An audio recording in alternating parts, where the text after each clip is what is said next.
கிருபையினால் தேர்ந்தெடுக்கப்பட்டவர்கள், இயேசுவின் இரத்தத்தினால் கழுவப்பட்டவர்கள். சாத்தானுக்கு இனிமேல் உங்கள் மேல் உரிமை இல்லை. எல்லாமே இயேசு, எல்லாமே இயேசு, எனக்கு எல்லாமே இயேசு. சாலமோன் பார்வோனுடைய குமாரத்தியை விவாகம் பண்ணி ராஜாவின் அரண்மனையில் கொண்டு வந்து வச்சிட்டான். அவனுக்கு அப்பொழுது அது தவறுன்னு தெரியல, இடம் கொடுத்துட்டான். ஆனால் ஒரு குறிக்கப்பட்ட நேரம் வந்த பொழுது அவன் உணர்த்தப்பட்டான். உடனே இவன் இனிமேல் இந்த இடத்துல இருக்கக்கூடாது, அவள் இருக்க வேண்டிய இடம் வேறன்னு சொல்லி அவளை அவளுக்குன்னு வச்சிருந்த மண்டபத்தில் கொண்டு போய் விட்டுட்டு வந்துட்டான். அதுபோல இந்த கூட்டத்தில் வந்திருக்கிற நாம் சில நேரங்களில் நாம் பாவத்துக்கு சில முக்கியத்துவம் கொடுத்து, சில தவறுகளுக்கு அதிக முக்கியத்துவம் கொடுத்து நாம் இடம் கொடுத்து உட்கார வச்சிருப்போம். அது ஒருவேளை நமக்கு தவறா தென்படாது, தவறா புரியாது. ஆனால் ஆவியானவர் நமக்கு அதை சுட்டி காட்டும் போது நாம் அதை சரிப்படுத்த வேண்டியது அவசியம். இந்த கூட்டத்தினுடைய நான் ஒரு ரெண்டு நிமிஷம் தான், அதுக்கு பிறகு நாம் ஜபத்தில் தான் இருக்கணும். ஜபந்தான் ஒரு மனிதனை பரிசுத்தமாக்கும். ஜபத்தினாலும் வேத வசனத்தினாலும் அது பரிசுத்தமாக்கப்படும் சொல்லியிருக்கு. 2 நாளாகமம் 8ஆம் அதிகாரம் 11ஆம் வசனம். சாலமோன் கர்த்தருடைய பெட்டி வந்த ஸ்தலங்கள் பரிசுத்தமாயிருக்கிறது. ஆதலால் இஸ்ரவேலின் ராஜாவாகிய தாவீதின் அரமனையிலே என் மனைவி வாசம் பண்ணலாகாது என்று சொல்லி பார்வோனின் குமாரத்தியை தாவீதின் நகரத்திலிருந்து தான் அவளுக்கு கட்டின மாளிகைக்கு குடிவர பண்ணினான். இதை செய்ய வேண்டிய நேரம் இதுதான். ஒருவேளை நீங்க ஒரு சில வல்லமைகளுக்கு உங்களுக்குள்ள ரொம்ப ஆளுகை கொடுத்திருப்பீங்க, அதிகாரம் கொடுத்திருப்பீங்க, உரிமை கொடுத்திருப்பீங்க. அது உங்களை ஃபுல்லா உங்க கூடயே இருக்கும், இரவும் இருக்கும், பகலும் இருக்கும். சில சுவாவங்களுக்கு நீங்க அப்படி இடம் கொடுத்திருக்கலாம். பார்வோனுடைய குமாரத்தி, பார்வோனை பத்தி நமக்கு எல்லாருக்கும் தெரியும். இருதய கடினம், கல்லான இருதயம், அவிசுவாசமான ஒரு தன்மை. எவ்வளவு அற்புதம் நடந்தாலும் அவனுக்கு விசுவாசிக்க முடியாது. அது அவனுடைய தோல்வி. எவ்வளவு சூழ்நிலை மாறினாலும் இருதயம் அப்படியே கடினமா இருக்கும். மார்க்கு 16:14 உயிர்த்தெழுந்த இயேசு கடிந்து கொண்ட 2 பாவங்கள். அதன் பின்பு 11 வரும் போஜன பந்தியில் இருக்கையில் அவர்களுக்கு அவர் தரிசனமாகி உயிர்த்தெழுந்திருந்த தம்மை கண்டவர்களை அவர்கள் நம்பாமற் போனது நிமித்தம் அவர்களுடைய அவிசுவாசத்தை குறித்தும் இருதய கடினத்தை குறித்தும் அவர்களை கடிந்து கொண்டார். இயேசு கிறிஸ்து உயிரோடு எழுந்த பிறகு 2 காரியத்துல ரொம்ப கோபப்பட்ட இடம் இதுதான். ஒன்று அவிசுவாசம், மற்றொன்று இருதய கடினம். இந்த ரெண்டுமே பார்வோனுடைய born nature, அவனுடைய பிறப்பிலே அது உண்டு. ஒன்றல்ல, 2 அல்ல, 10 விசை அற்புதம் நடந்தாலும் விசுவாசிக்க மாட்டான். 10 விசை வாதிக்கப்பட்டாலும் அவன் இருதயம் உடையாது. அப்படி ஒரு ஸ்பெஷல் கேரக்டர் அவனுக்கு. அவன் பொண்ணை பிடிச்சி இவன் கட்டி வச்சுட்டு உட்கார்ந்துருந்தான். அப்படின்னா என்ன அர்த்தம்?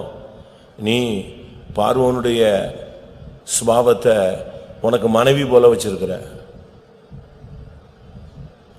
ஒரு சிலருக்கு கம்ப்யூட்டர் தான் மனைவின்னு சொல்லுவாங்க, ஒரு சிலருக்கு நெட்டு தான் மனைவி, நெட்டு தான் புருஷன், ஒரு சிலருக்கு தொழில் தான் மனைவி புருஷன் மாதிரி. இப்படி ஒரு சில கேரக்டர் பார்க்கலாம். சமீபத்தில் ஒரு மனுஷன் பேட்டி கொடுத்திருந்தான், ஒரு பெரிய கோடீஸ்வரர். நீங்க இவ்வளவு தூரம் வளர்ச்சி அடைஞ்சிட்டீங்களே, உங்க குடும்பத்தை பத்தி நீங்க எப்படி மேனேஜ் பண்ணீங்க? எனக்கு முதல் மனைவி தொழில் தானே அப்படின்னா. முதல் மனைவி யாரா? அவனுக்கு ஃபர்ஸ்ட் ஒய்ஃப் யாரு? தொழில். செகண்ட் தான் ஒய்ஃப், பிள்ளைங்க, குடும்பம் அப்படி நான் வச்சிருந்தேன். என்னுடைய தாட் ஃபுல்லும் அதில் தான் ஓடிட்டு இருக்கும். என்னுடைய ஃபுல் டைம் அது, இது பார்ட் டைம் அப்படின்னா. இதே போல பார்வனுடைய குமாரத்திய இவன் ஃபுல் டைம் மனைவியா வச்சிருந்தான். கர்த்தர் எச்சரித்து பார்த்தார். அவளை வச்சிருந்தது மாத்திரமல்ல, அவளை கொண்டு வந்து முழு ஆளுகையில அரண்மனையில தாவீதின், இஸ்ரவேலின் ராஜாவாகிய தாவீதின் இல்லாவிட்டால் அபிஷேகம் பண்ணப்பட்டவனுடைய அரண்மனையில கொண்டு வந்தே வச்சுட்டான். நீ பாவத்துக்கு எவ்வளவு முக்கியத்துவம் கொடுக்கிற, உன்னுடைய வாழ்க்கையில இருதய கடினத்துக்கு எவ்வளவு முக்கியத்துவம் கொடுக்கிற, அவிசுவாசத்துக்கு எவ்வளவு முக்கியத்துவம் கொடுக்கிற, யாருக்கு முக்கியத்துவம் கொடுக்கிறங்கிறத தேவன் பார்க்கிறார். இன்னைக்கு இந்த வருஷத்தின் கடைசியில அன்றைக்கு சாலமோனுக்கு அவன் செஞ்ச ஒரு மனம் திரும்பின ஒரு காரியம் செஞ்சான்னா அது ஒண்ணுதான் உருப்படியா செஞ்சான். என்ன செஞ்சான்? இஸ்ரவேலின் ராஜாவாகிய தாவீதின் அரண்மனையிலே பார்வோனுடைய குமாரத்தி இல்லாவிட்டால் என் மனைவி வாசம் பண்ணல் ஆகாது. அவ என்னெல்லாமோ சொல்லி பார்த்தா, நீ வா, நீ கிளம்பு, இல்லை நான் இத்தனை வருஷம் இங்கே இருந்தது சரி. சில பிசாசு துரத்தும் போது பார்த்தீங்கன்னா, பாஸ்டர் அருண்தாஸ் அவர்கள் சென்னையில் ஒரு பிசாசு ஒரு ஆவியில இருந்து துரத்தும் போது இரும்புலியூர்ல கேட்டுக்கிட்ட வச்சு துரத்தும் போது அந்த ஆவி சொல்லிச்சு, நான் 28 வருஷம் இருக்கேன், இன்னைக்கு ஒரே நாள் என்னைய போன்னு சொல்ற அப்படின்னுச்சு. அது சொல்லுது, 28 வருஷம் நான் என்ன செய்யறேன் இருக்கிறேன், இப்போ உடனே போன்னு சொன்னா எப்படி? இல்ல நீ போய்த்தான் ஆகணும். ஏன்? நான் எல்லா காத்திர கூட்டத்துக்கு போனேனே, அப்ப இந்த நசரேயனாகி இயேசுக்கு கண்ணு தெரியலையா? அப்பவுமே துரத்த வேண்டியதானே? இந்த இயேசு என்ன கண்ணு கட்டா போய் இருந்தாரு, பார்த்துட்டு தானே இருந்தாரு 28 வருஷமா நான் உள்ள இருக்கிறத. அப்பெல்லாம் அமைதியா இருந்துட்டு இன்னைக்கு ஒரே நாள்ல போனா நான் எங்க போறதுன்னு. சில நேரங்களில் கர்த்தர் உன்னுடைய குறைகளை கண்டு மௌனமா இருப்பார், கண்டுகொள்ள மாட்டார். சில நேரங்களில் அவர் மௌனமா இருக்கிறதுனுடைய ரகசியம் நமக்கு தெரியாது. சில நேரங்களில் உனக்கு சுட்டி காட்டுவார், சில நேரங்களில் உன்னை சிட்சிப்பார், சில நேரத்தில் மௌனமா இருந்துருவார், கப்புன்னு ஆஃப் பண்ணிடுவார். காரணம் என்னன்னா, நீ கேட்கிற சத்தியம் உனக்குள்ள வேலை செய்தான்னு பார்ப்பாரு, நீ பெற்ற அபிஷேகத்தை வச்சு நீ யூஸ் பண்றியான்னு பார்ப்பாரு, நீயா பாவத்தை எதிர்த்து போராடுறியா அப்படின்னு பார்ப்பாரு. ஏசாயாவிலும் சொல்லியிருக்கு, சங்கீதத்திலையும் சொல்லியிருக்கு, நான் வெகு காலம் மௌனமா இருந்தேன். உண்மைதான். ஆனா இனி நான் மௌனமா இருக்க மாட்டேன். அப்ப என்ன பண்றது? ஒன்னொன்னா உன் முன்னால கொண்டு வந்து நிப்பாட்டுவேன்.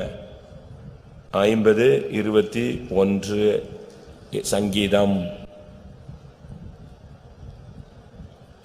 இவைகளை நீ செய்யும்போது நான் மௌனமா இருந்தேன், உன்னை போல் நானும் இருப்பேன் என்று நினைந்தாய். ஆனாலும் நான் உன்னை கடிந்து கொண்டு அவைகளை உன் கண்களுக்கு முன்பாக ஒவ்வொன்றாக நிறுத்துவேன். எப்படி இருக்கும்? சிலர்லாம் சாட்சி சொல்லும் போது சொல்லுவாங்க, பிலிம் ஓடின மாதிரி என் முன்னால போச்சு, அப்படியே ஒன்னொன்னா கொண்டு வந்து நிப்பாட்டிட்டாரு. சொல்றீங்களா? சொல்ல கேட்டிருக்கீங்களா? அப்படி வந்து நிறுத்திடுவார். அதனால வெகு காலம் மௌனமா இருந்த தெய்வம் இப்போ ஒரு டைம் சாலமோனுக்கு டைம் கொடுத்த உடனே ஒரே நாள் தூக்கு, பெட்டியை தூக்கு, டெக்கரேஷனை தூக்கு, ட்ரெஸ்ஸை தூக்கு, பாசி ஊசி மணி கிணி எல்லாத்தையும் தூக்கு, பார்வோனுடைய அந்த எகிப்தின் எல்லாத்தையும் தூக்கு, கிளம்பி ஓடி போன்னு சொன்னான். கொண்டு போய் அவ அழுதா, இல்ல நான் இங்கேயே பழகினது இங்கேதான் இருந்தேன், ஐயோ நீ தயவு செய்து வந்து சேருன்னு சொல்லி இழுத்தே கொண்டு போய் எங்க விட்டுட்டான்? அவளுக்குன்னு ஒண்ணு கட்டி வச்சான், ஒரு ஹாஸ்டல் மாதிரி. அங்க போய் தள்ளிட்டு வந்தான். தான் அவளுக்கு கட்டின மாளிகைக்கு குடிவர பண்ணினான். நீ இப்ப கிளப்பணும். உனக்குள்ள எனக்குள்ள இருக்கிற பார்வோனுடைய குமாரத்தின் ஆவி எல்லாம்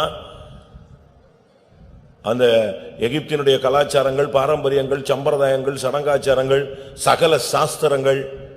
அப்போஸ்தலர் 7ஆம் அதிகாரம், மோசே எகிப்தின் சகல சாஸ்திரங்களிலும் கற்று தேறினவனா இருந்தான். 7:22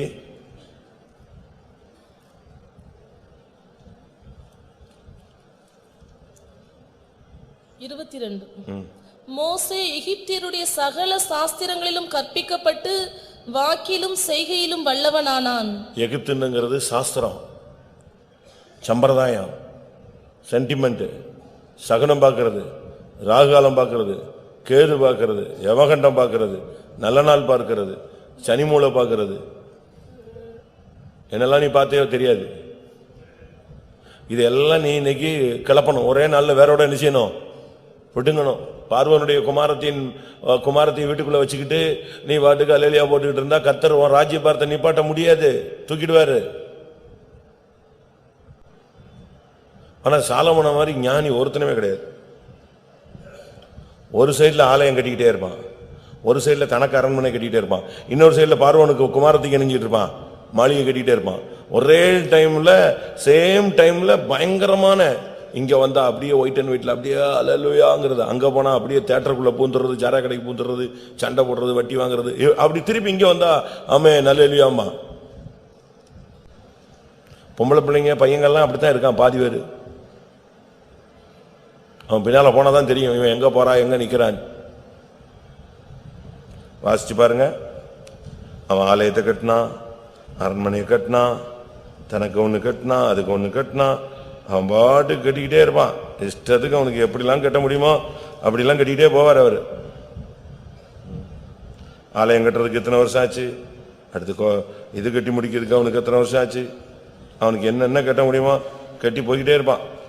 அவன் மைண்டு முழுசும் அப்படித்தான் இருக்கும். வாசிங்க.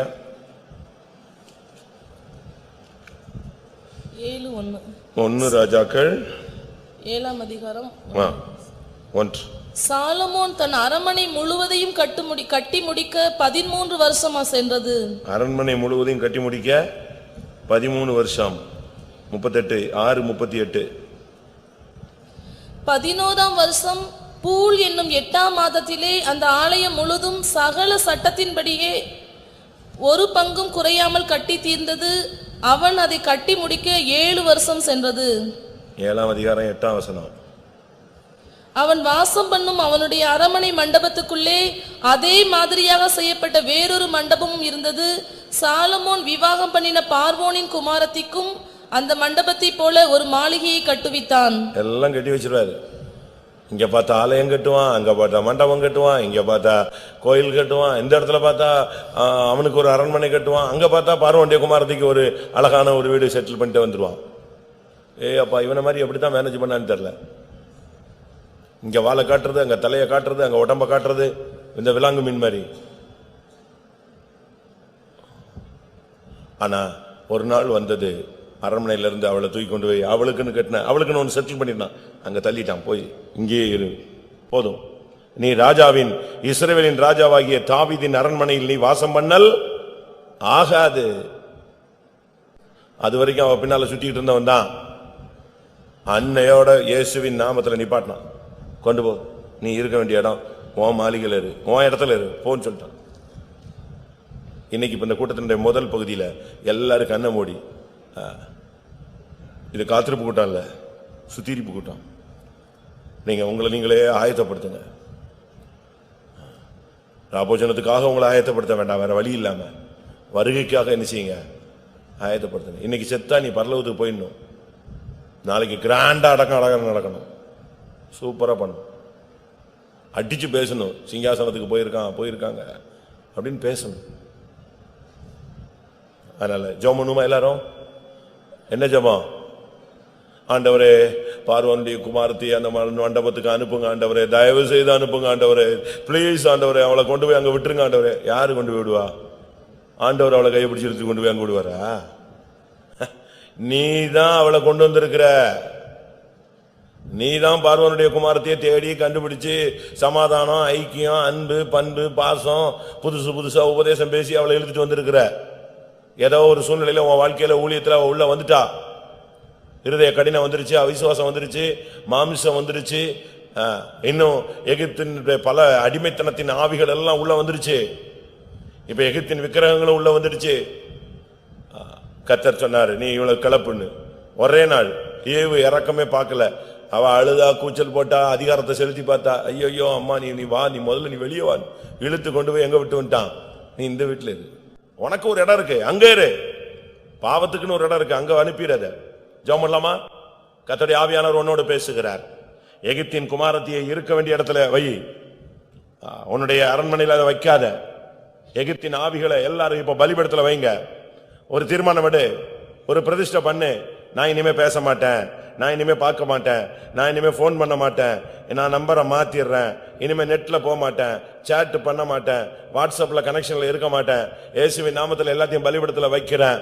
இனிமே அந்த வீட்டு பக்கமே என் 2 வீலர் போகாது, கார் போகாது, அந்த தெரு பக்கமே போக மாட்டேன் ஆண்டவரே. அப்படிதானே? கரெக்ட் தானே நான் சொல்றது?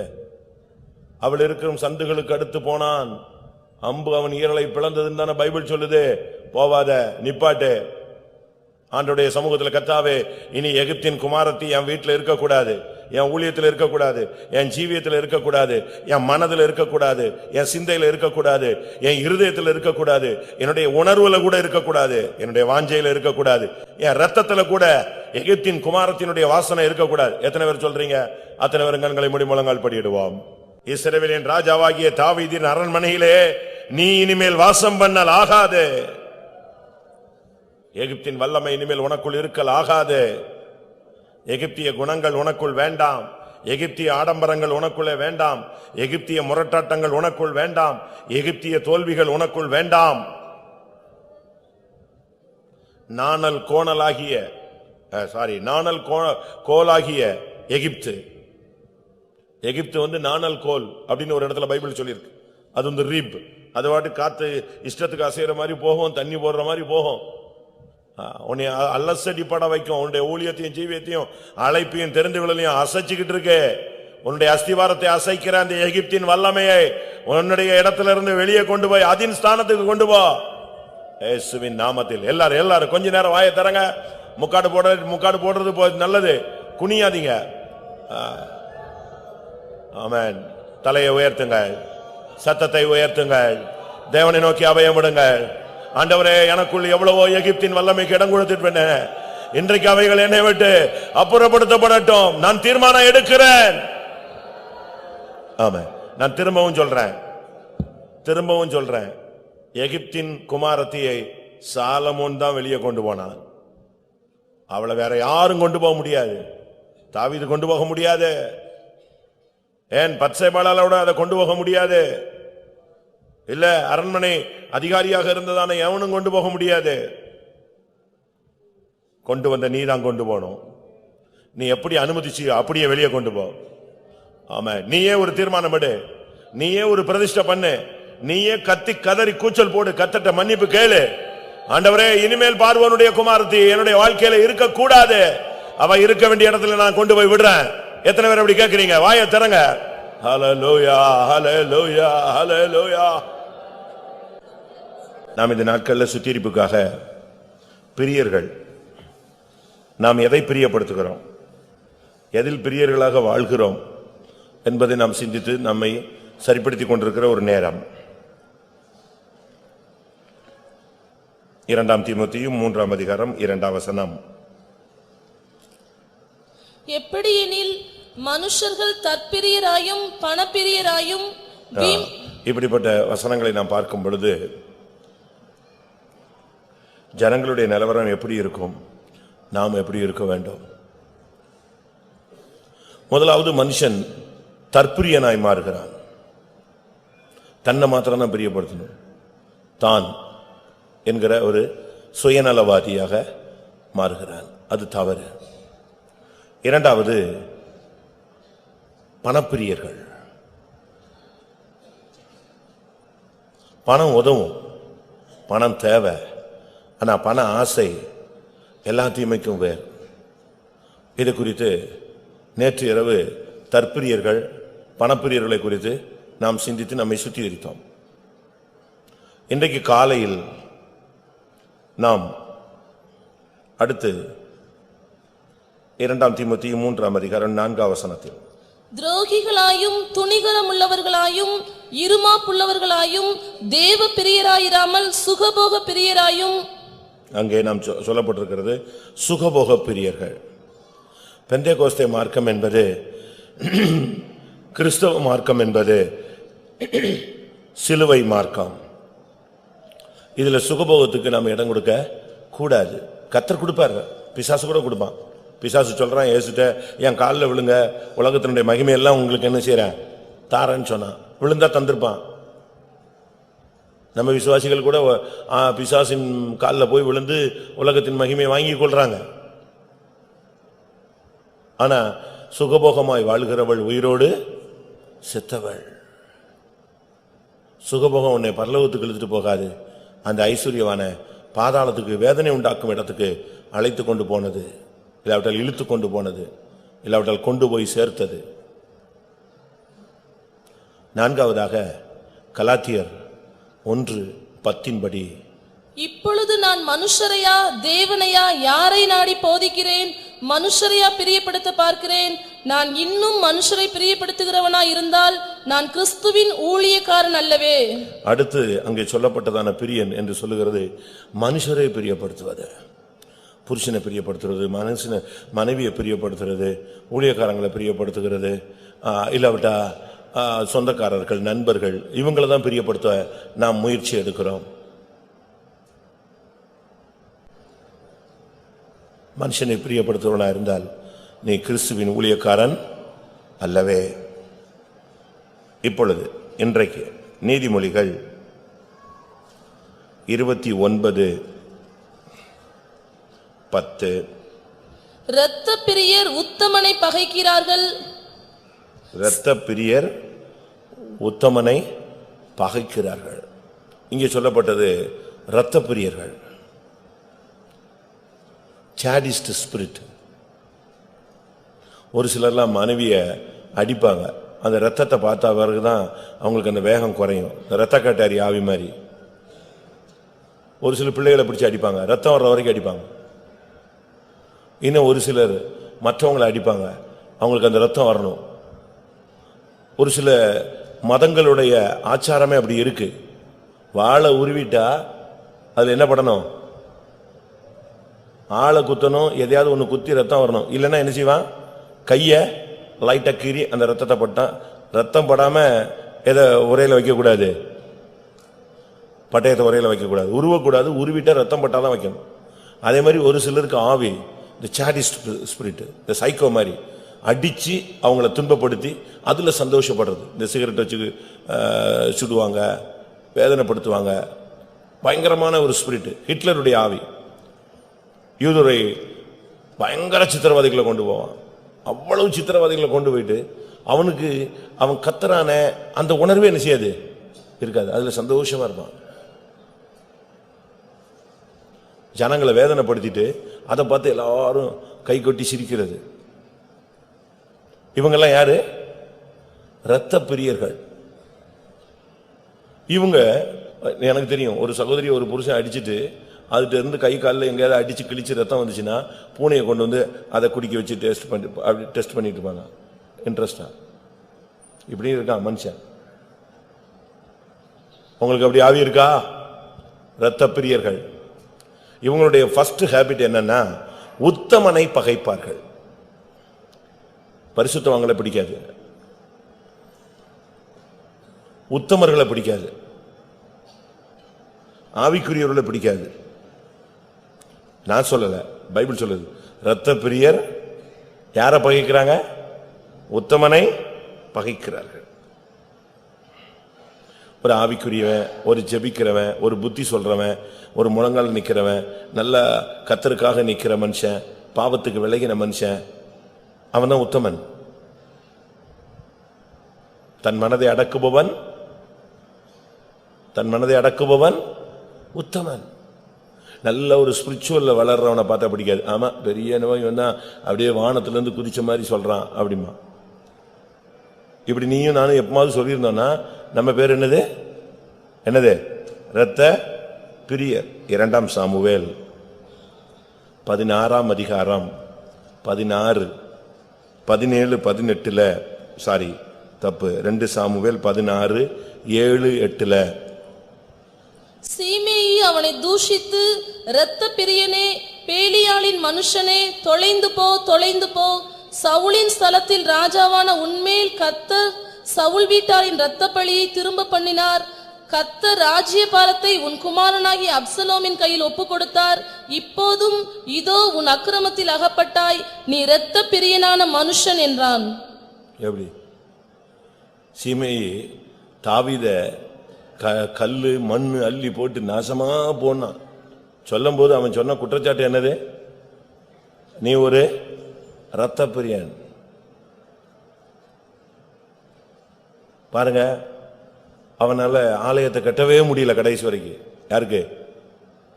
ஆலயத்துக்காக லட்சக்கணக்கில் கோடிக்கணக்கில் சேர்த்து வைக்க சக்தி இருந்துச்சு தவிர கர்த்தர் சொல்லிட்டாரு, நீ யுத்தத்தில் அதிகமா ரத்தம் சிந்தி இருக்கிற, அதனால நீ என்ன செய்யாத, ஆலயத்தை கட்டாத, வேண்டாம். ஆனா ஆலயம் கட்டணும்னு பயங்கர பிரதிஷ்டை பண்ணியிருந்தாரு. யாரு? தாவீது ஆலயத்தை கட்டணும்னு என்ன பிரதிஷ்டை பண்ணியிருந்தான்? பெட்ல மெத்தையில படுத்து தூங்க மாட்டேன், நைட்ல தூங்கவே மாட்டேன். ஜெபிச்சானா? அப்படி ஜெபிச்சானா? 132 சங்கீதம் 2, 3, 4, 5. அவன் நான் கர்த்தருக்கு ஒரு இடத்தையும் யாக்கோபின் வல்லவருக்கு ஒரு வாசஸ்தலத்தையும் காணும் மட்டும் என் வீடாகிய கூடாரத்தில் பிரவேசிப்பதும் இல்லை, என் படுக்கையாகிய கட்டிலின் மேல் ஏறுவதும் இல்லை, என் கண்களுக்கு நித்திரையையும் என் இமைகளுக்கு உறக்கத்தையும் வரவிடுவதும் இல்லை என்று கர்த்தருக்கு ஆணையிட்டு யாக்கோபின் வல்லவருக்கு பொருத்தனை பண்ணினான். எப்படி பொருத்தனை பண்ணிருக்கான் பாருங்க. நான் வீட்டுக்குள்ள போக மாட்டேன், நான் வெளியவே தங்குவேன், படுக்கையில போய் படுக்க மாட்டேன், பெட் போட்டு படுக்க மாட்டேன், தரையிலே படுத்துக்குவேன், நான் தூங்கவே மாட்டேன், என் கண்களுக்கு நித்திரை வரக்கூடாது, யாக்கோபின் வல்லவருக்கு ஒரு ஆலயத்தை கட்டணும் கட்டணும் கட்டணும்னா நல்ல ஆசை. கணக்கு வழக்கில்லாத பொண்ணும் பொருளும் சேர்த்து வச்சுட்டான். ஆனா ஃபைனலா வரும்போது கர்த்தர் சொன்னாரு, இல்ல நீ என் ஆலயத்தை கட்ட மாட்டாய். எப்படி இருக்கும் வாசிங்க. நீ 1 நாளாகமம் 28:3. ஆனாலும் தேவன், நீ என் நாமத்துக்கு ஆலயத்தை கட்ட வேண்டாம், நீ யுத்த மனுஷனாய் இருந்து இரத்தத்தை சிந்தினாய் என்றார். எப்படி? நீ ரத்தத்தை சிந்தினதுனால, ரத்தப்பழி உன் மேல இருக்கிறதுனால நீ சண்டை போட்டு சண்டை போட்டு சண்டை போட்டு சண்டை போட்டு சண்டை போட்டு அப்படியே ராஜ்யபாரத்தை சிறப்படுத்தினாலும் என் ஆலயத்தை கட்டுக்கணும்னு ஒருத்தன் ஆசைப்பட்டானா அவன் எதை சிந்தக்கூடாது?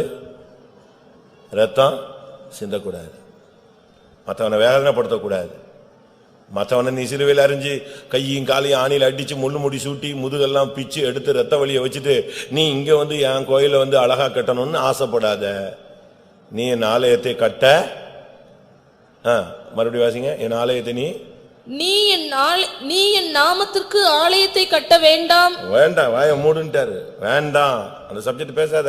நீ உன் பிரதிஷ்டையெல்லாம் தூக்கி குப்பையில போடு. என்ன பெரிய பிரதிஷ்டை பண்ணிட்ட? யாக்கோபின் வல்லவருக்கு நான் ஆலயத்தை கட்டுவேன். நீ சிந்தின ரத்தம் எவ்வளவு இருக்கு யோசிச்சு பாருங்க. அதெல்லாம் நீ சரிப்படுத்தணும். உன் மூலமா ரத்தம் சிந்தின எத்தனை பேரை ரத்தம் சிந்தனை வச்சியோ, துக்கப்படுத்த வச்சியோ, வேதனைப்படுத்தினியோ, அவளை பற்றி நீ ஒப்புரவாகு. அதனால சீமையை வந்து சொன்னா, ரத்த பிரியனே தொலைந்து போ, கர்த்தர் சவுலின் வீட்டின் ரத்த பழியை அவன் தலையில சுமத்திட்டாருன்னு சொன்னான். வழியெல்லாம் ஏசிக்கிட்டே தான் வந்தான், ரோடு ரோடா. இவன் அழுதுகிட்டே போய்கிட்டே இருக்கான், செருப்பு கூட போடல, வெறுங்காலாய் போய்கிட்டு இருக்கான். ஐயோன்னு அபிசாயி துள்றான், வெட்டிட்டமா குத்திட்டுமான்னு. இவன் சொன்னா கம்முன்னுறான், அவன் ஏசிட்டு போறான், விடுறான்னு சொல்றான். கர்த்தர் தான் அவனை ஏச சொல்லியிருக்காரு, மண்ணல்லி போட சொல்லியிருக்காரு, கல்லல்லி போட சொல்லியிருக்காரு. அவன் சொல்லிக்கிட்டே கூட வரான், ரத்த பிரியனையை தொலைஞ்சு போ, ரத்த பிரியனையை தொலைஞ்சு போ. கர்த்தர் பாடுற அவனை நியாயம் திருத்திட்டாருனா எப்படி இருக்கும்? நம்முடைய பெயர் ரத்த பிரியனா? இரத்த பிரியர்கள் உத்தமனை பகைக்கிறார்கள். உன்னால ஆவிக்குரியனோட ஐக்கியமாக முடியுதா? சபையில் எவெல்லாம் கொலைப்படியும் அவன் கூட போய் உனக்கு டைப் ஆக முடியும். எவன் பின்மாற்றத்தில் இருக்கானோ அவன் கூட போய் சேர்ந்துக்குவ. எவன் சபையிலுடைய உபதேசத்துக்கு அமாரா இருக்கானோ அவன் கூட சேர்ந்துக்குவ. உனக்கு கர்த்தருக்காக நிக்கிற அந்த ஜனத்தோடு நிக்க உத்தமமான ஒரு கூட்டத்தை ஆயத்தப்படுத்துறார் இல்லையா? இந்த சபையினுடைய நோக்கம் ஒரு பெருந்திரள் கூட்டம் அல்ல. லூக்கா 1 அதிகாரத்தில் சொல்லி இருக்கிறது, உத்தமமான ஜனத்தை ஆயத்தப்படுத்துறது தான் நம்முடைய டார்கெட்டு, நம்ம மினிஸ்ட்ரியினுடைய டார்கெட்டு அதுதான். அதுக்கு தான் கர்த்தர் உன்னையும் என்னையும் கொண்டு வந்திருக்கிறார்.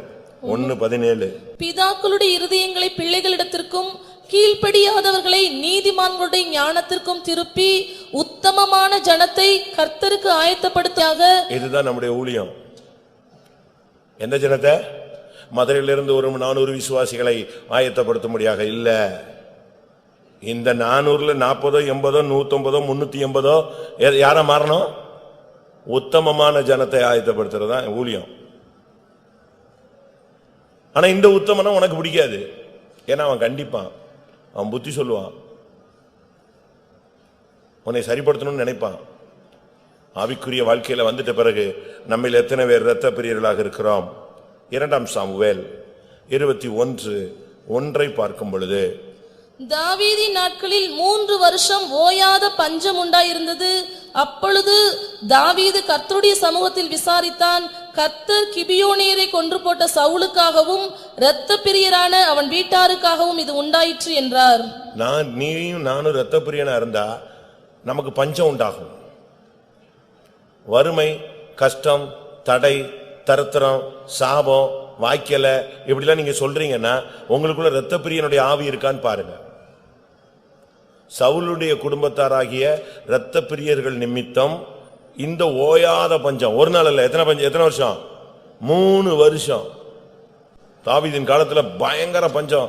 அவனும் இந்த பஞ்சத்தை போக்குறதுக்கு என்னெல்லாமோ பண்ணி பார்த்தான், ஒன்னும் செட் ஆகல. கடைசியில் கர்த்தர்ட்ட போய் கேட்டான், ஆண்டவரே இது என்ன சுவாமி, இவ்வளவு பெரிய பஞ்சம் என் தேசத்துல வருஷ கணக்கா இழுத்துக்கிட்டே போதேன்.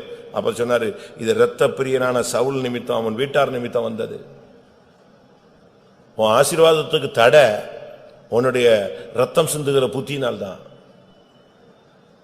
மற்றவங்களுடைய இரத்த பலிகளுக்கு நீ நீங்களாகணும். அடுத்தவங்க இரத்த பலிக்கு நீ உள்ள போய் சிக்கிடக்கூடாது. உன் நிமித்தம் ஒருவன் இடரல் அடைந்தால் தப்பு. இந்த சபையிலிருந்து ஒருத்தன் உன் நிமித்தம் இடரல் அடி வெளியே போயிட்டான்னா தொலைஞ்ச நீதான் கணக்கு. அவனா போய் தன் அக்கிரமத்துல போனான்னா வேற விஷயம். உன்னுடைய செயல், உன்னுடைய பேச்சு, உன்னுடைய ஏதாவது ஒன்று அவனை இடர வைக்க கூடாது. தாவீது ஒரு இரத்த பிரியன், அதனால கர்த்தர் ஆலயத்தை கட்டவிடல. சவுல் ஒரு இரத்த பிரியன், அப்படினால அவனுடைய ஓட்டம் ஜெயமா முடியல. அதே நேரத்தில் ஒரு பெரிய பஞ்சம் தேசத்துக்கு வர்றதுக்கு அவனுடைய இரத்த பிரியனுடைய ஆவி போராடினது. சங்கீதம் 5:6, 5ஆம் சங்கீதம் 6ஆம் வசனம். பொய் பேசுகிறவர்களை அழிப்பீர், இரத்த பிரியனையும் சூதுள்ள மனுஷனையும் கர்த்தர் அருவருக்கிறார். இரத்த பிரியனா இருந்தா கர்த்தர் உன்னை அருவருக்கிறார். அப்படிதான் பைபிள் சொல்லுகிறார்.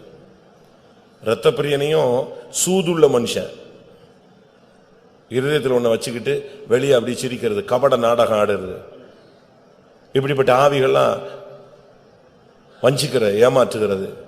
சிரிச்சுக்கிட்டே இருப்பான், கழுத்தை அறுத்துருவான். ஸ்லோ பாய்சன் இவெல்லாம், சபையினுடைய ஸ்லோ பாய்சன். யோசிச்சு பாருங்க, நம்முடைய வாழ்க்கையில நம்ம எப்படி இருக்கிறோம்? இரத்த பிரியர்களை கர்த்தர் அருவருக்கிறார். இரத்த பிரியனை ரொம்ப நாள் நீடிக்க முடியாது, பாதி வழியிலேயே அவுட் ஆயிடுவான். சவுல்லாம் சீக்கிரமா செத்துட்டான். அவனா போய் ஈட்டி நட்டி திருப்பி விழுந்து இன்னொருத்தன் வெட்டி, ஐயோ அவனுடைய வாழ்க்கை. அதனால தான் சொல்லியிருக்கிறது, இரத்த பிரியனை கர்த்தர் பாதி வயதில் எடுத்துடுறாரு, தூக்கிடுறாருன்னு சொல்லுது. சங்கீதம் 26:9. சாரி, வாசிங்க. என் ஆத்துமாவை பாவிகளோடும் என் ஜீவனை இரத்த பிரியரோடும் கூட வாரிக்கொள்ளாதேயும். இரத்த பிரியரோடு சேர்ந்து என் ஆத்துமாவை வாரிக்கொள்ளாதேயும். காரணம் என்ன? 55ஆம் சங்கீதம் 23ஆம் வசனம்.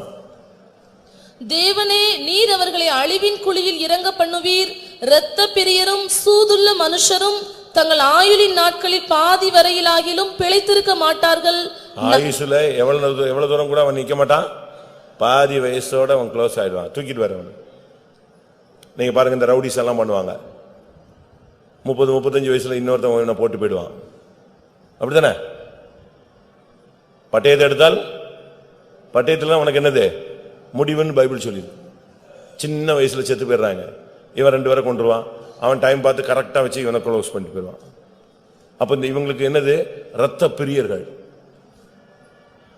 இரத்த பிரியர்களுடைய முடிவை பத்தி பைபிள் சொல்லுகிறது, அவர்கள் பாதி வயதை கூட என்ன செய்ய மாட்டார்கள், கடந்து போக மாட்டார்கள். அதனாலதான் அவன் சொல்றான், இரத்த பிரியனுடைய போல ஏன் ஆத்துமாவை பாதி வயசுல எடுத்துறாதீங்க ஆண்டவரே அப்படிங்கிறான். எப்படி ஆவி இருக்கா?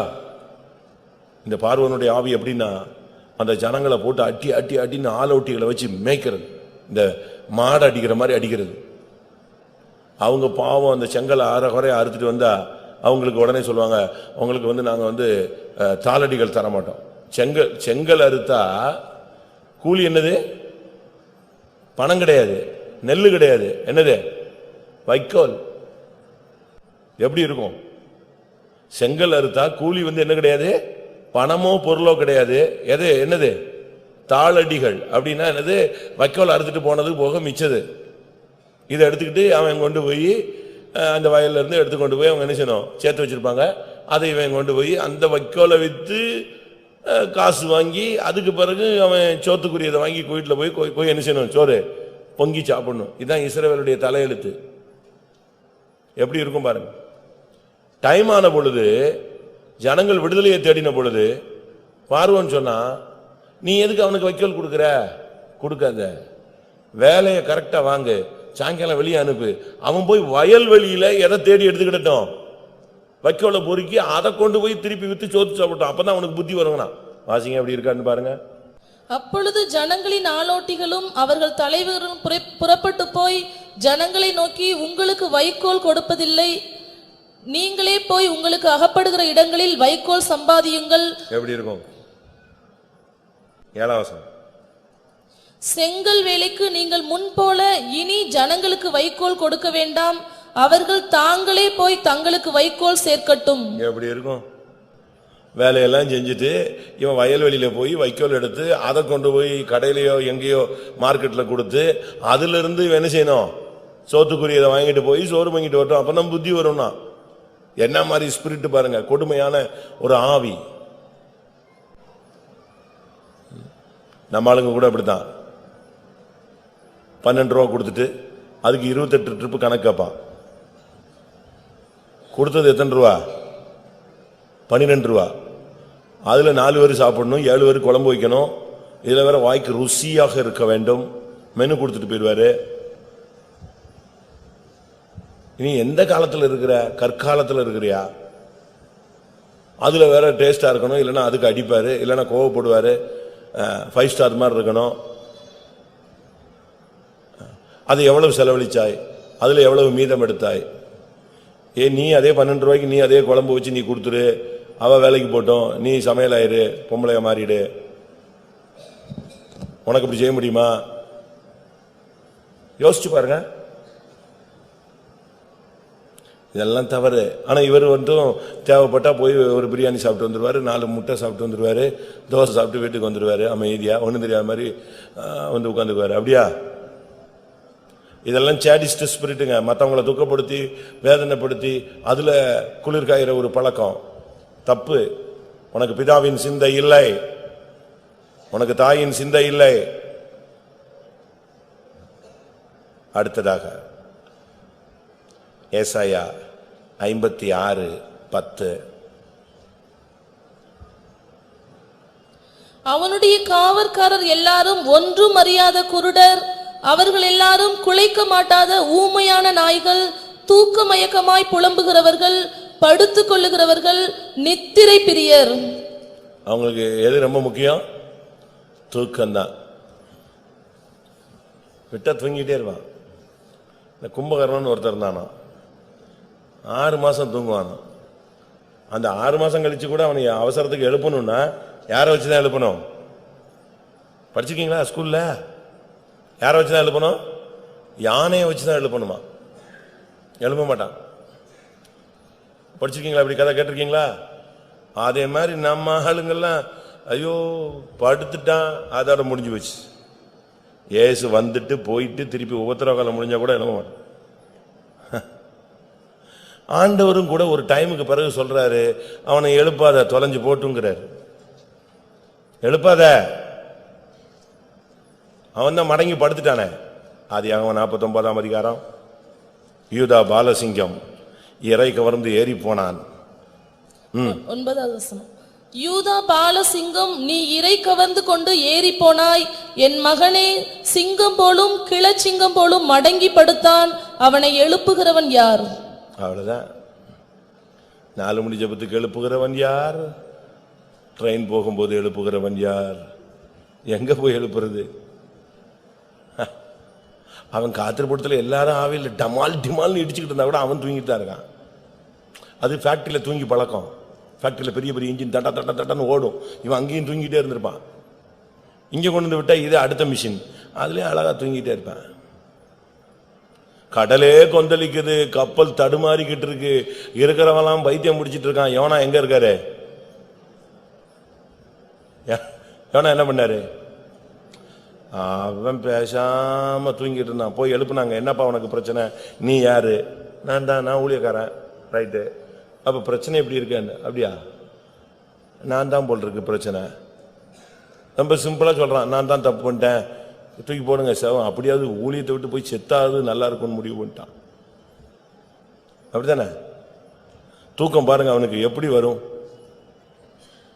அதனாலதான் கர்த்தர் சொல்றாரு, மனவாட்டியாய் மாறின பின்பு ஒரு ஆள் தூங்கினா கர்த்தர் சொல்றாரு, அவனை எழுப்பாரு, போய் தொலைட்டோம். வாசிங்க, உன்னத பாட்டுல சொல்றாரு, எனக்கு பிரியமானவளுக்கு அவளுக்கே மனதாக மட்டும் எப்போ எழுமணும்னு நினைக்கிறாள் நினைஞ்சு வரட்டும், அது வரைக்கும் நீங்கள் அவளை விழிக்க பண்ணாமலும் எழுப்பாமலும் இருங்கள் என்று மறையின் மேல் உங்களுக்கு ஆணையிடுறேன், சத்தியம் சொல்றேன். எவனும் போய் அவளையும் எழுப்பிடாத. உன்னத பாட்டு 2:7. எருசலேமின் குமாரத்திகளே, எனக்கு பிரியமானவளுக்கு மனதாக மட்டும் நீங்கள் அவளை விழிக்க பண்ணாமலும் எழுப்பாமலும் இருக்கும்படி வெளிமான்கள் மேலும் வெளியின் மறைகள் மேலும் உங்களை ஆணையிடுகிறேன். அவ்வளவுதான். எழுப்புனா உங்களுக்கு துக்கம், அப்படிதானே? தூங்குறாங்க, கூட்டத்துல ஜபத்துல தூங்குறாங்க, அவங்களை எழுப்புனா என்ன இருக்கும்? உடனே பக்கத்துல எழுப்புனா ஆளை கட்டிச்சிருவாங்க. இல்லைன்னா ஒரு பொய் சொல்லுவாங்க, நான் ஜெபிச்சுக்கிட்டு இருந்தேன் அப்படிம்பாங்க, நான் முழிச்சுதான் இருக்கேன் அப்படிம்பாங்க. அதனால கர்த்தர் பார்த்தார், நீ அவளை விழிக்க பண்ணாமலும் இரு, எழுப்பாமலும் இரு, அவ்வளவுதான். விட்டுட்டு போயிடு, கூட்டம் முடிஞ்சிட்டு போட்டோம், எல்லாரும் லைட் ஆஃப் பண்ணிட்டு போட்டோம், அது பாட்டு தூங்கட்டும். எதுக்கு உட்காந்துட்டு ஜபத்துல தூங்கிட்டு கடை அப்படியே கடை. அதனால தயவு செய்து உங்களில் எத்தனை பேர் நித்திரை பிரியர்கள் என்று பாருங்கள். ஒரு சிலருக்கு தூக்கம் ரொம்ப இன்ட்ரெஸ்டுங்க, அவங்கள தூக்கத்திலலாம் எழுப்பிட்டா கொன்றுவாங்க. கதவை இறுக்கி பூட்டிடுவாங்க, உள்ளேயும் பூட்டிடுவான் வெளியும் பூட்டிடுவேன். தூக்கத்தின் ஆவி வரும்போது எரேமியா 31:26 சொல்லிருக்கிறது, நித்திரை அவர்களுக்கு இன்பமாய் இருந்தது. இதற்காக நான் விழித்து பார்த்து கொண்டிருக்கிறேன், என் நித்திரை எனக்கு இன்பமாய் இருந்தது. எப்படி நித்திரை எப்படி இருக்கு? கர்த்தர் தமக்கு பிரியமானவனுக்கு என்ன செய்யறாரா? நித்திரை அளிக்கிறார். அதுக்கு சரியான பைபிள்ல பழைய ஓல்டு மொழிபெயர்ப்புல, நல்ல மொழிபெயர்ப்பு பாத்தீங்கன்னா, நித்திரையில் அவனுக்கு இன்பத்தை அளிக்கிறார். இன்பமான காரியங்கள், சொப்பனம், தரிசனம், பரலோக மகிமையை காண்பிக்கிறார்னு அர்த்தம். இன்னைக்கு நமக்கு எத்தனை பேருக்கு தூக்கத்தின் ஆவி இருக்கு? தூக்கம் வேணும். ஒரு மனுஷனுக்கு 24 மணி நேரத்தில் இத்தனை மணி நேரம் குறைஞ்சது அவன் என்ன செய்யணும்?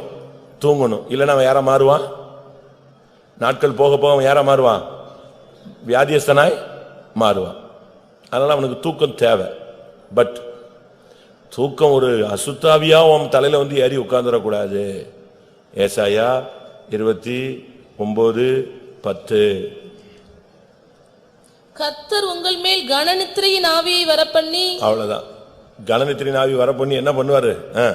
உங்கள் கண்களை அடைத்து ஞான திருஷ்டிக்காரராகிய உங்கள் தீர்க்கதரிசிகளுக்கும் தலைவர்களுக்கும் முக்காடு போட்டார். அவ்வளவுதான்.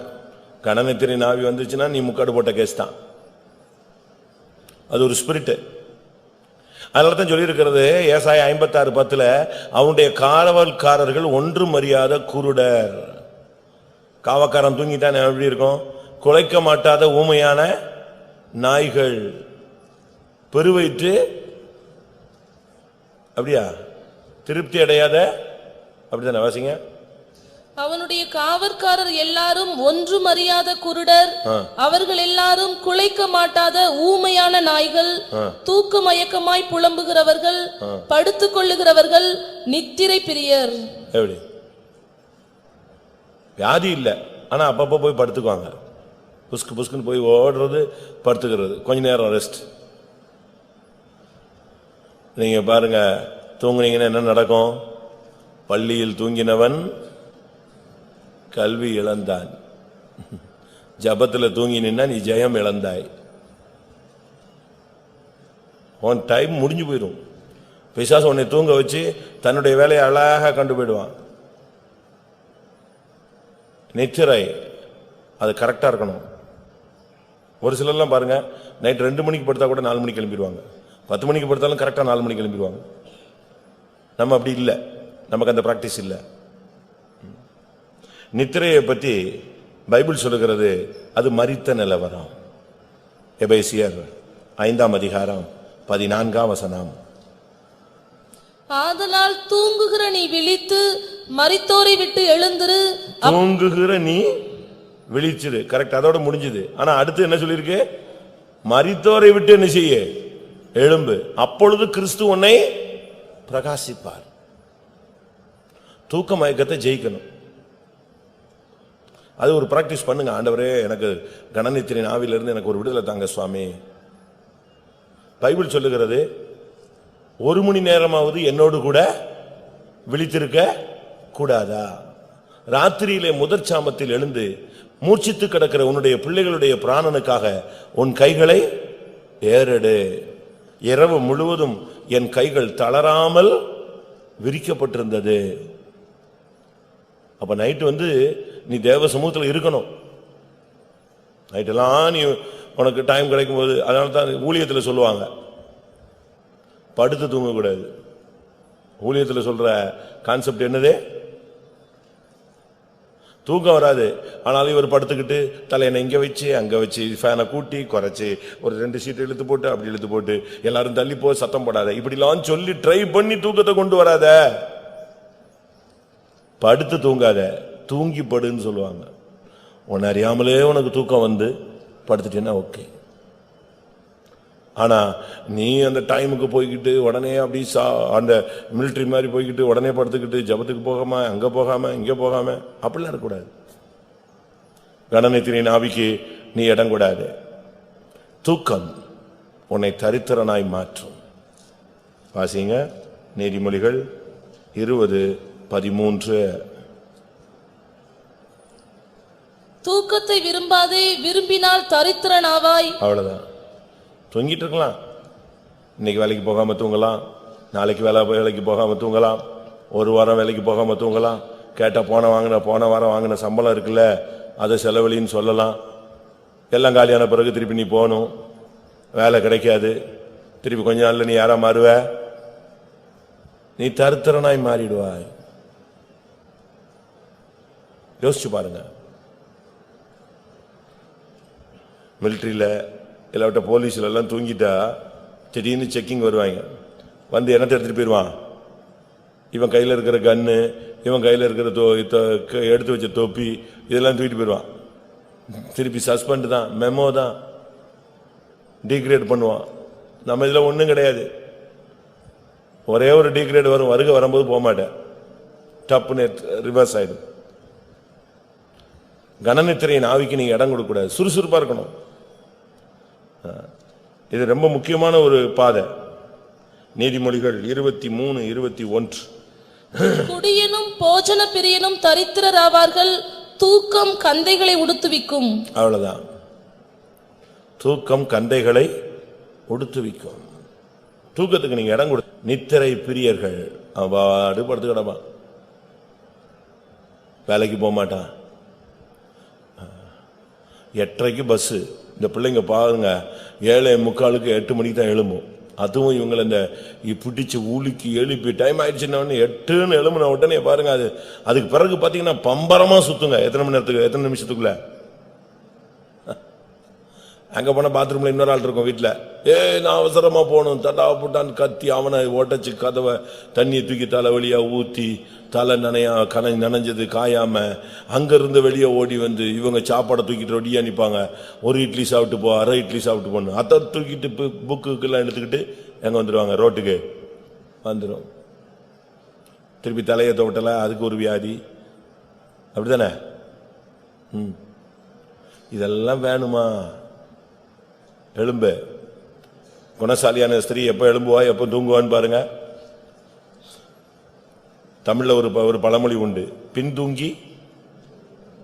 பின்தூங்கி முன்னெழுவாள். யாரு? அடுத்த வார்த்தை சொல்லுங்க. அதை சொல்ல மாட்டேங்கிறீங்க. பின்தூங்கி முன்னெழுவாள் பத்தினின்னு சொல்லியிருக்கான். எப்படி? ஒரு சரியான குணசாலியான ஒரு பெண்ணு லேட்டா தூங்குவா, எப்படி எழும்புவா? அது அப்படி பைபிளுக்கு வாங்க. நீதிமொழிகள் 31:15. இருட்டோடே எழுந்து தன் வீட்டாருக்கு ஆகாரம் கொடுத்து. எப்படி? எப்ப எழும்புறாளா? 7:30 மணிக்கு எழும்பி தன் புருஷனுக்கு காப்பியை கொடுத்தவளா? எப்படி 7:30? நீயும் நானும் ஒண்ணு, ஆணும் பெண்ணும் சமம். நானும் 7:30 தான் எழுப்புவேன், 8 மணிக்கு தான் காஃபி. உனக்கு காஃபி வேணும்னா நீ வேற ஒருத்தைய கட்டி இருக்கணும். எப்படி? ஹோட்டல்ல உள்ளவளை கட்டி இருக்கணுமா? நம்ம ஆளுங்க பேசுற சும்மா வார்த்தைகள் எல்லாம் பாத்தீங்கன்னா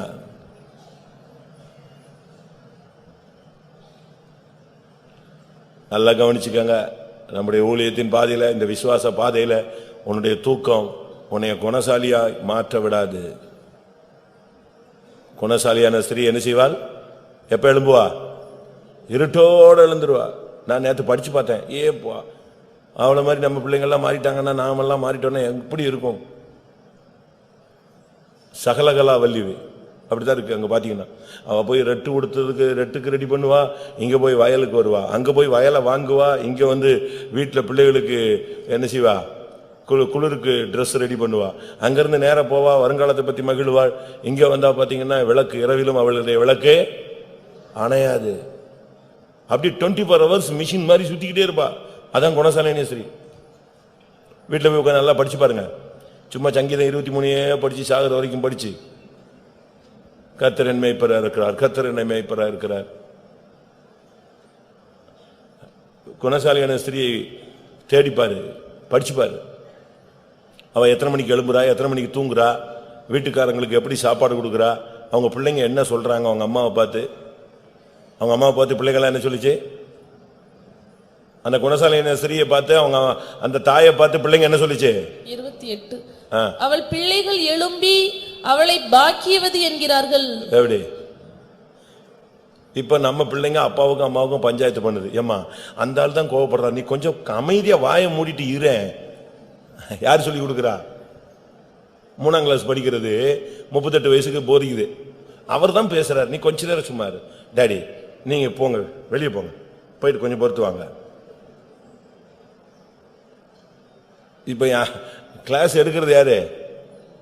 குடும்பம் நடத்துறதுல கண்ட்ரோல், பஞ்சாயத்து, சமாதானம் எல்லாம் யார் பண்ணணும்? இப்படி இருக்கு நம்ம நிலவரம். குணசாலியான ஸ்திரீயை அவ பிள்ளைங்க பார்த்து சொல்றாங்களே, அவளுக்கு எழும்பின உடனே அவங்க அம்மாவை பார்த்து என்ன சொல்லுவாங்க? பாக்கியவதி. புருஷன் சொல்றான், எத்தனையோ பெண்களை நான் உலகத்தை பார்த்திருக்கிறேன், ஆனா எல்லாரை காட்டிலும் நீ தான் யாரு? நீங்க யாராவது அப்படி ஒரு நாள் சொல்லியிருப்பீங்களா உங்க வீட்டுக்கார அம்மாவை பார்த்து? இருந்தால் சொல்லி இருப்போம். அப்படியா? நான் ஒருத்தனுக்கு சொன்னேன், டேய் பைபிள்ல மோசே வந்து அவங்க மாமனாருடைய வார்த்தைக்கு ரொம்ப கீழ்ப்படிஞ்சான். மோசே மாமனார் மாதிரி என் மாமனார் இருந்தா நான் கீழ்ப்படித்தே ஆவேன் அப்படின்னா. அப்ப நீ மோசே மாதிரி இருக்கணும்ல. நித்திரையின் ஆவி உன்னை கந்தையை உடுத்துவிக்கும். நியாயாதிபதிகள் 4ஆம் அதிகாரம் 21ஆம் வசனம். பின்பு ஏபேரின் மனைவியாகிய யாகேல் ஒரு கூடார ஆணியை எடுத்து தன் கையிலே சுத்தியை பிடித்துக்கொண்டு மெல்ல அவன் அண்டையில் வந்து அவன் நெற்றியிலே அந்த ஆணியை அடித்து போட்டால் அது உருவி போய் தரையிலே புதைந்தது. அப்பொழுது ஆயாசமாய் தூங்கின அவன் செத்து போனான். சிசரா யுத்தத்துல தோல்வி அடைஞ்சு ஓடி வந்து ஒரு வீட்டுல படுத்துட்டு அவன் பாட்டு தூங்கிட்டே இருக்கான். இவ்வளோ பெரிய யுத்தத்துல தோல்வி அடைஞ்சிட்டோமே, இவ்வளவு பிரச்சனை வந்துருச்சே, நம்ம தப்பி வந்திருக்கோமே, தப்பி வீடு போய் சேரணுமே. அவங்க அம்மா அங்க வெயிட் பண்றா. யாரு? சிசரா அம்மா. என் பிள்ளை வரலையே, ரதம் லேட் ஆகுதே, ரதம் லேட் ஆகுதே, என் பிள்ளை ஏன் வரல, ரதம் லேட் ஆகுது, என்னவும் நடந்துருச்சா? உடனே அவங்க கூட இருக்கிற தோழிகள்லாம் சொல்றாங்க, சா ஜெயிச்சிருப்பாரு, ஜெயிச்சதெல்லாம் என்ன செய்யணும்? கொள்ளையடிச்சதெல்லாம் பங்கிடணும், எல்லாருக்கும் தேசம் முழுவதும் பங்கிட்டு வர்றதுக்கு எவ்வளவு டைம் ஆகும். இப்படின்னு அங்க வெயிட் பண்ணா இவன் எங்க கிடக்கான்? எங்க இருக்கான்? இவன் ஆயாசமா தூங்கி அடிபட்டு சாவுறான். வாசிங்க அவங்க அம்மாவுடைய எக்ஸ்பெக்டேஷன் எப்படி இருந்துச்சு? அதே அதிகாரம் தான் 29:5-28-29. சிசராவின் தாய் ஜன்னலில் நின்று பலகணி வழியாய் பார்த்து கொண்டிருந்து அவனுடைய ரதம் வராமல் பிந்தி போனதென்ன, அவனுடைய ரதங்களின் ஓட்டம் தாமதிக்கிறதென்ன என்று புலம்பினாள். அவளுடைய நாயகிகளில் புத்திசாலிகள் அவளுக்கு உத்தரவு சொன்னதுமன்றி அவள் தானும் தனக்கு மறுமொழியாக, அவர்கள் கொள்ளையை கண்டுபிடிக்கவில்லையோ, அதை பங்கிட வேண்டாமோ? ஆளுக்கு 2 பெண்களையும் சிசராவுக்கு கொள்ளையிட்ட பலவர்ணமான ஆடைகளையும் கொள்ளையிட்ட பலவர்ணமான சித்திர தையல் ஆடைகளையும் கொள்ளையிட்டவர்களின் கழுத்துக்கு இருபுறமும் பொருந்தும் சித்திர தையலுள்ள பலவர்ணமான ஆடையையும் கொடுக்க வேண்டாமோ என்றாள். அவங்க காத்திருக்காங்க, ஆளுக்கு 2-3 பொண்ணை பிடிச்சுக்குவாங்க, அப்படி ட்ரெஸ்ஸை போட்டுக்குவான், இதை போட்டுக்குவான், அதெல்லாம் பண்ணி பங்கு எடுத்து கொடுத்து வர வேண்டாமா? அதுதான் பிள்ளை லேட்டுன்னு. பிள்ளை எங்க இருக்கு? பிள்ளை எங்க இருக்கு? ஆயாசமாய் தூங்கின அவன் அங்கேயே செத்து போயிட்டான். தூக்கம் உன்னை சாவுக்கு கொண்டு போயிடும். அதனால தான் சொல்லி இருக்கிறது, தூங்குகிற நீ மரித்தோரை விட்டு எழுந்துரு. நீ எவ்வளவு பெரிய ஆளா இருந்தாலும் தூங்கிட்டேன்னா வாழ்க்கையில தோத்துருவ. இந்த மார்க்கம் தூங்குகிற மார்க்கம் அல்ல. இஸ்ரவேலை காக்கிறவர் அது என்ன, உறங்குவதில்லை, தூங்குவதில்லை. neither sleep nor slumber அப்படின்னு என்ன அர்த்தம்? அப்படி லைட்டா கூட என்ன செய்யறது இல்ல, அசந்தறது இல்ல. நீ படுத்து இழுத்து மூடி பெட்ஷீட் மூடி தூங்க வேண்டாம். கார் ஓட்டிட்டு இருக்கும்போது நீ பெட்ஷீட் போட்டா தூங்க போற? அப்படி லேசா அசரும், அதுக்குள்ள நீ வண்டி கார் எங்க நிக்கும்? பள்ளத்தில் விழுந்து நொறுங்கி அடிபட்டு கை கால் போயிடும். இந்த neither sleep nor slumber, உறங்குவதும் இல்லை தூங்க. கொஞ்சம் கூட அப்படி கண் அசைவு கூட, அப்படி தடுமாற்றம் கூட தெய்வத்துக்கு கிடையாது. விட்டா நம்மளாம் என்ன ஆகுறது? ஒண்ணுலாம போயிடுவோம். சீசரா அவங்க அம்மாவுடைய எதிர்பார்ப்பு பயங்கரமா இருந்துச்சு. ஆனா பிள்ளை அங்க செத்து போயிட்டான். அதுக்கு காரணம் அவனுடைய தூக்கம். நீங்க கூட யோசிச்சு பாருங்க, அவன் பயங்கரமான பராக்கிரமசாலி. தூங்கிட்டான். இந்த பெண்ணு கிட்ட வர்றா, பட்டுன்னு எழும்புறதுக்கு அவனுக்கு சக்தி இல்லை பாருங்களேன். பட்டுன்னு எழும்புறதுக்கு என்ன கிடையாது, அந்த உணர்வு வரல பாருங்க. உங்க ரூமுக்குள்ள யாராவது வந்தா படால்னு எழும்பணும், யார் வந்தான்னு. அதுதான் நாங்க பூட்டி வச்சிருக்கோமே, யாருமே உள்ளே வர விடாம ஸ்ட்ராங்கா பூட்டி வச்சிருக்கோம். உன் ரூமுக்குள்ள ஏதாவது ஒரு அசைவு இருக்கு அப்படின்னா உனக்கு ஒரு உணர்வு வேணும். அவ கிட்ட வந்தாளாம், ஆணிய எங்க வச்சா, நெத்தியில வச்சாலாம். ஒரு அடி அடிச்சா, அடிச்ச உடனே இவன் ஒரு பெரிய வீரன் அல்லவா, அவன் ஒரு சேனாபதி. பட்டாள்னு பிடிச்சிட்டு எங்க வரணும், வெளியே வர வேண்டாமா? புரூஸ்லிய படிச்சிருக்கீங்களா? நம்மால் பனியன் மட்டும்தான் போடுவான் சும்மா. அவனை இயற்கைக்கு அப்பாற்பட்ட சக்தி அவனுக்குள்ள இருக்குன்னு அவனை ஓச்சிடணும்னு கவர்மெண்டே முடிவெடுத்துச்சு அப்படின்னு சொல்லுவாங்க. எந்த அளவு உண்மைன்னு எனக்கு தெரியல. சுட்டிருக்காங்க. அப்படி அப்படி தம் பிடிச்சு அப்படி தோட்டாவை பிடிச்சிருவான். அது பிடிச்சிட்டு போகாது அவனை. கடைசியில் ஒரு பெரிய கிணத்துக்குள்ள ஏதோ ஒரு வேலை இருக்குன்னு சொல்லி அவனை இறக்குனாங்க, கயிறு கட்டி. போய்கிட்டே இருந்தான். அவனுக்கு புரிஞ்சிச்சு, என்னத்துக்கு நம்மளை இங்கே இறங்க சொன்னாங்க. இவங்க பிளான் என்னன்னா, இவன் பாதி வரைக்கும் போன உடனே கை தணிஞ்சிடணும், அறுத்து விட்டுறணும். கயிறு வந்து இத்து போன மாதிரி காட்டி விட்டுறணும், உள்ள போய் சாவட்டும், அதோட மூடிடலாம். கயிறு அறுக்கிற மாதிரி தெரிஞ்சது பாருங்க. ஒரே தம் பிடிச்சு நேரம் எங்க வந்துட்டான், துண்டான கயிறை வந்து எட்டி பிடிச்சிட்டு மேல வந்துட்டான். அவ்வளவு விழிப்பா இருக்கிற மனுஷன் இருக்கும்போது இவ வந்து கூடாராணியை தூக்கி வச்சு அடிச்சாலாம். அடிச்சுக்கிட்டே இருந்தாலும் டொங்கு டொங்கு டொங்கு டொங்குன்னு அடிச்சு அது தரையோடு போயிடுச்சு, முடிஞ்சது. அப்ப என்ன மாதிரி தூக்கம்? நம்ம ஆளுங்களையும் தூக்கிட்டு போய் போயிடலாம். கட்டிலோட தூக்கிட்டு போனா கூட அவங்க வாட்டுக்கு ஏதோ சொப்பனத்துல போய்கிட்டு இருக்கும் போல் இருக்கு. கர்த்தருடைய ஆவியானவர் கட்டிலோட தூக்குறாருமா. ஒரு காத்திருப்பு கூட்டத்தில் பட்டாபுராம்ல நைட்டு 2 மணிக்கு நான் தான் காத்திருப்பு கூட்டம் நடத்திக்கிட்டு இருந்தேன். காத்திருப்பு கூட்டம் இல்லை, நைட்டு பிரேயர், சனிக்கிழமை. உச்சகட்டத்தில் எல்லாரும் ஆவியில் அறிஞ்சுக்கிட்டு இருக்கோம். அப்ப திடீர்னு ட்ரெயின் கிடைக்கலன்னு சொல்லி ரயில்வே ஸ்டேஷன் பக்கம் ஒரு பக்கத்து ஒரு விசுவாசிகள் 2 பேர் வந்துட்டான். 2 பேர் வந்த உடனே நாங்கள் லைட்டெல்லாம் ஆஃப் பண்ணிட்டு தான் ஆவியில் அறிஞ்சுக்கிட்டு இருக்காங்க. எல்லாரும் பிரதர்ஸ் தான், எல்லாம் ஆவியில் அறிஞ்சுக்கிட்டு இருக்கும் போது திடீர்னு பார்த்தா அந்த விசுவாசிகள் 2 பேர் ட்ரெயின் கிடைக்கலன்னு ஒரு 12:30 1 மணிக்கு உள்ள வந்துட்டான். உள்ள வந்தவொடனே யார் வந்தான்னு பாக்குறதுக்காக லைட்டை போட்டாங்க. ஒரு ஆள் பயங்கரமா ஆவியில் அறிஞ்சு குதிச்சுட்டான். பட்டன் லைட் ஆஃப் பண்ணிட்டான். அவனுக்கு டியூப்லைட் போட்டது தெரியாம தரிசனம் பார்த்துட்டோன்னு சொல்லி ஒரு பெரிய வெளிச்சம் வந்துருச்சு, குதிச்சு ஊருண்டு பக்கத்தில் உள்ளவெல்லாம் முட்டி மோதிட்டான். இப்படி கேஸ் நம்ம சபையில 2-3 பேர் இருக்காங்க.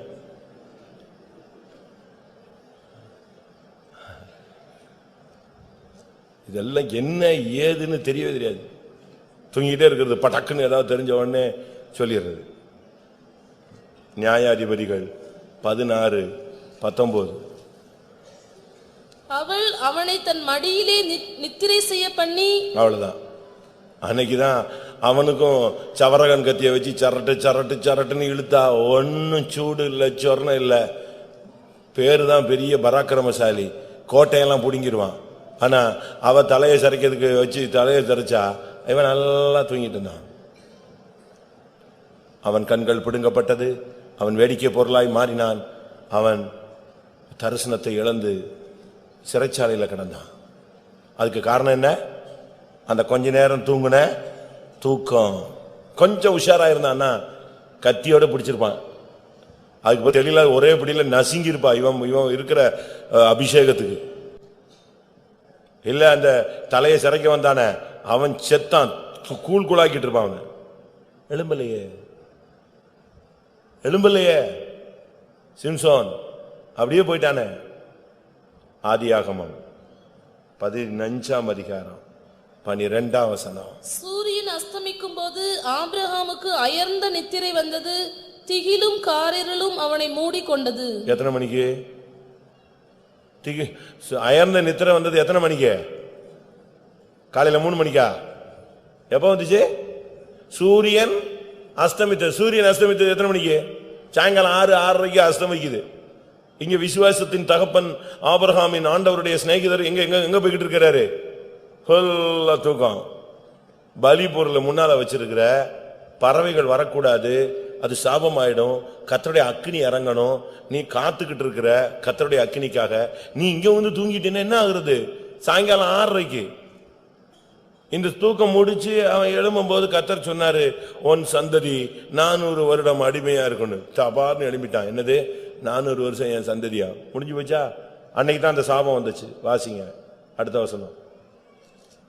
அப்பொழுது அவர் ஆபிரகாமை நோக்கி, உன் சந்ததியார் தங்களுடையதல்லாத அந்நிய தேசத்திலே பரதேசிகளாயிருந்து அத்தேசத்தாரை சேவிப்பார்கள் என்றும் அவர்களால் 400 வருஷம் உபத்திரவப்படுவார்கள் என்றும். முடிஞ்சுதா? சாயங்காலம் 6:30 தூங்குனதுக்கு 400 வருஷம் யாரு போயிட்டா? ஜனங்கள் பரதேசம் போயிட்டான். அப்பா தூங்குனா குடும்பம் படுத்துரும், அவ்வளவுதான். அவங்க தூங்குறாங்க இவங்க தூங்குறாங்கன்னு இருக்கக்கூடாது. யாரு எழுமுனையோ எழுமுனால் முழங்கால் போட்டு ஜெபம் பண்ணு. எழும்பலன்னா விட்டுரு, முழங்கால நீ போடு. ஒரு ஆளாவது வீட்டுல ஒரு தேவ சத்தத்தை எழுப்பு, துதியின் சத்தத்தை எழுப்பு. நீ ஒரு ஆளாவது திறப்புல நில்லு.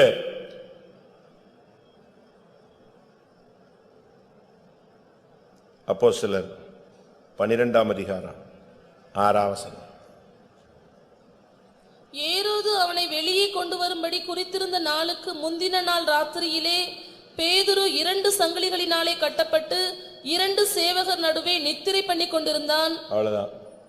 அவன் பார்த்தான், என்னடா இது கடைசியில பிரச்சனை போய் கடைசியில ஊழியம் செஞ்சு கடைசியில இப்படி மாட்டிக்கிட்டாச்சு. இனி என்னத்தை ஜெபிச்சு என்ன ஆக போகுது? ஓ, இழுத்து மூடி தூங்கிட்டான்.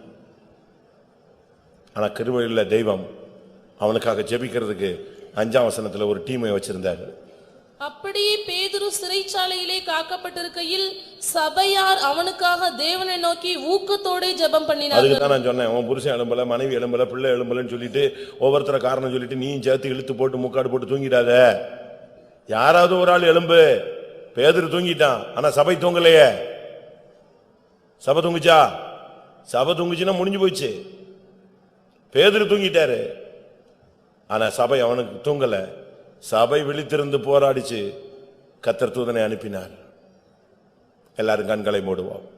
இன்றைக்கு கூட்டத்தில் இரத்த பிரியர்கள், நித்திரை பிரியர்கள், இந்த 2 வல்லமையிலிருந்து கர்த்தர் நம்மை விடுவிக்கட்டும். ஆமென். இரத்த பிரியர்கள் உத்தமனை பகைக்கிறார்கள். சீமையை தாவீதை தூஷித்தான் என்று சொல்லுகிறோம். அவன் சொன்ன நியாயமான காரணம், நீ ஒரு இரத்த பிரியன், நீ ஆலயத்தை கட்ட முடியாது. இரத்த பிரியனா இருந்தால் உன் சந்ததிகள் பஞ்சத்தில் தவிப்பார்கள். இரத்த பிரியர்களை கர்த்தர் அருவருக்கிறார். இரத்த பிரியர்கள் பாதி வயதிலே ஓட்டத்தை முடிக்கிறார்கள். நித்திரை பிரியர்கள், கனநித்திரையின் ஆவிக்கு இடம் கொடுக்காதே. அது உன்னை தரித்திரனாய் மாற்றும், கந்தைகளை உடுத்துவிக்கும், உன்னை மரித்தவனாய் மாற்றிவிடும். நீ எவ்வளவு வல்லமையுள்ளவனாயிருந்தாலும், ஓ, நீ நித்திரைக்கு இடம் கொடுத்தால் நீ உன்னுடைய ஓட்டத்தை சீக்கிரம் முடிப்பாய். உன் சந்ததி அடிமைத்தனத்துக்குள் போய்விடும். எல்லாரும் கொஞ்ச நேரம் 8:15 ரைட், ஒரு 15-20 நிமிஷம் எல்லாரும் முழங்கால் போட்டு தான் ஆகணும். வேற வழி கிடையாது. இந்த மார்க்கமே முழங்கால் மார்க்கம்தான். உன்னுடைய முயற்சியினால் ஜெயிக்க முடியாததை முழங்காலில் ஜெயிக்கலாம். லாங் ஸ்டாண்டிங் ப்ராப்ளம், நீடித்த பிரச்சனைகளுக்கெல்லாம் ஒரே பரிகாரம் முழங்கால் மட்டும்தான். கர்த்தாவே, உம்முடைய சன்னிதானத்தில் வசனத்தின்படி பார்க்கும் பொழுது நான் ஒரு தற்பிரியன், நான் ஒரு பணப்பிரியன், நான் ஒரு சுகபோக பிரியன், நான் ஒரு மனுஷனை பிரியப்படுத்துகிறவன். இப்பொழுது வசனத்தை கேட்ட பொழுது நான் உணர்கிறேன், நான் ஒரு இரத்த பிரியன், நான் ஒரு நித்திரை பிரியன். தேவரீர் என்னை மன்னியும். என்னுடைய ஆசீர்வாத குறைவுகளுக்கு நான் தான் காரணம், பஞ்சத்துக்கு நான் தான் காரணம், ஜீவியம் பரிசுத்தமாகாததுக்கு நான் தான் காரணம். எனக்கு பாவிகளை பிடிக்குது, பரிசுத்தவான்களை பிடிக்கலையே, என்னை மன்னியும் ஆண்டவரே. எத்தனை பேர் வாயை திறந்து சத்தமாய் ஜெபிக்க முடியும்? சரியா ஒரு 10 நிமிஷம் 12 நிமிஷம் எல்லாரும் தேவனை நோக்கி அபயமிடுவோம்.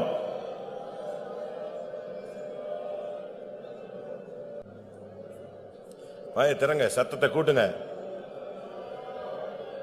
ஆயக்காரனுடைய ஜெபம் சத்தத்தை அதிகமாக இருந்தது. இயேசு கெத்சமனையிலே சத்தமிட்டார். தம்மை மரணத்திலிருந்து ரட்சிக்க வல்லமையுள்ளவரை நோக்கி பலத்த சத்தத்தோடும் கண்ணீரோடும் விண்ணப்பம் பண்ணினார்.